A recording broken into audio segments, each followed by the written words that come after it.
On to the point number 7.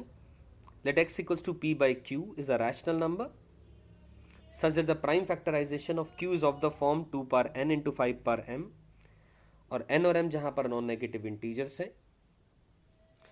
Then x has a decimal expansion which terminates.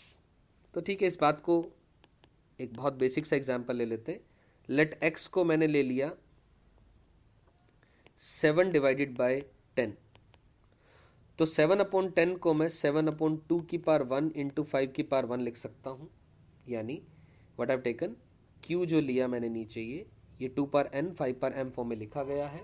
Yes, तो it can be written as decimal expansion में 0.7 form में लिखा जाएगा. तो ध्यान से देखें, इसका डेसिमल एक्सपेंशन टर्मिनेट कर रहा है.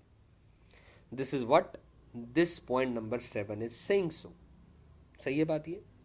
तो इसी तरह अगर मैं 7/100 भी लिखूं अगर, तो that can be written as 7/ कितना आ जाएगा, 2 power 2 into 5 power 2. Yes, q को हमने 2 power n 5 power m form में लिखा और 7/100 को 0.07 लिख दिया. तो हमने देखा कि डेसिमल एक्सपेंशन इसका टर्मिनेट कर रहा है. Moving on further to the point number 8. Point number 8 क्या कह रहा है, x is a p by q is a rational number such that the prime factorization of q is of not of the form 2 power n 5 power m. इस form का नहीं है जहां पर m और n दोनों नॉन नेगेटिव इंटीजर्स है. then x has a decimal expansion which is non terminating and repeating और recurring. बिल्कुल सही है, सिंपल सी बात.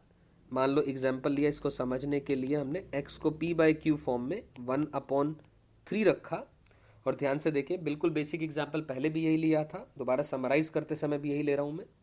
1/3 में जो p by q फॉर्म में q की वैल्यू जब 3 आ रही है तो it can not be written in the form 2 power n into 5 power m. तो लेकिन अगर इसका मैं डेसिमल एक्सपेंशन लिखूंगा तो ध्यान से देखिए 0.3333 एंड इट गोज ऑन, यानी 0.3 बार इसे स्टैंडर्ड फॉर्म में लिख देते हैं. विच इसका मतलब क्या आ रहा है कि डेसिमल एक्सपेंशन जो है वो नॉन टर्मिनेटिंग एंड रिपीटिंग है, यानी रेकरिंग है. मतलब डिजिट्स बार बार बार बार रिपीट कर रही है, 33333 बार बार रिपीट कर रहा है. So this is the point number 8. So this is the entire summary of the chapter. उम्मीद है आपको ये पूरा का पूरा चैप्टर बहुत अच्छे से समझ में आया होगा.